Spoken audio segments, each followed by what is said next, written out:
আলহামদুলিল্লাহি রাব্বিল আলামিন ওয়াসসালাতু ওয়াসসালামু আলা সাইয়্যিদিল মুরসালিন আম্মা বা'দ আউযু বিল্লাহি মিনাশ শাইতানির রাজিম বিসমিল্লাহির রহমানির রহিম আল্লাহ পাকের সর্বশেষ নবী আখির নবী হুজুর সাল্লাল্লাহু তাআলা আলাইহি ওয়াসাল্লাম ইরশাদ করেছেন যে কোনো ব্যক্তি যদি আমার উপরে অধিকাধিক দরুদ শরীফ পাঠ করে এবং মহব্বত সহকারে তাহলে কাল কিয়ামতের দিন আমি ওই ব্যক্তির সাথে মুসবাহা করব সুবহানাল্লাহ।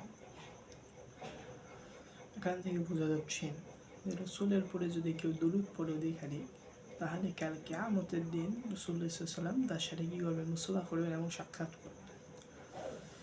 আজকে বয়ান করব সূরা কদরের বিষয়ে এবং কদর নিয়ে আলোচনা করব, কদরের রাত্রি নিয়ে।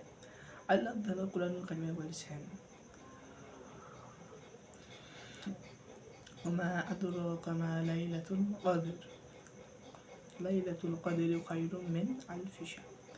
নিশ্চয় আমি তোমাদের জন্য এই রাত্রিতে অর্থাৎ কদরের রাত্রিতে আমি কুরআনুল কারীমকে আমি নাজিল করেছি। অর্থাৎ আল্লাহ তাআলা বলছেন কুরআনুল কারীম এই কদর রাত্রে আল্লাহ তাআলা এই কোরআনকে কী করলেন? নাজিল করলেন। অর্থাৎ সম্পূর্ণ কোরআনকে নাজিল করে আল্লাহ তাআলা এই কদর রাত্রে দিয়ে দিলেন। এখান থেকে বোঝা যাচ্ছে যে কুরআনুল কারীম আল্লাহ তাআলা এই রাত্রিতে কোন কদর রাত কোনটি এটা আমরা কেউ জানি না। অর্থাৎ রমজানুল মাসের শেষের যে 10 দিন থাকে এই 10 দিনের ভিতর যেই বিজোড় রাত্রি রয়েছে এই বিজোড় রাত্রির ভিতর যে কোনো একটি রাত্রি কদরের রাত। অর্থাৎ হয়তো 27 রাত, হয়তো 25 রাত, হয়তো 23 রাত, হয়তো 29 রাত। এই কয়েকটি রাত্রির ভিতর যে কোনো একটি রাত হতে পারে কদরের রাত। সম্মানিত ইসলামী ভাইরা, বিষয়টা হলো আল্লাহ তাআলা এই কোরআন নাজিল করেছেন ওই সব বান্দাদের জন্য।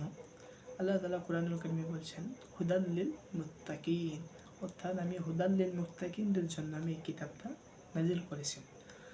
কাদের জন্য? হুদাল লিল মুত্তাকিন। কোথায় থেকে নাজিল করেছেন সেটাও আমরা জেনে নিই এবং শুনে নিই। আল্লাহ তাআলা কুরআনুল কারীমে বলছেন বাল হুয়া কুরআনুম মাজিদ ফি লাওহিল মাহফুজ। আমি এই কুরআনুল কারীমকে আমি সেই লাওহে মাহফুজ থেকে আমি অবতীর্ণ করেছি, যেটা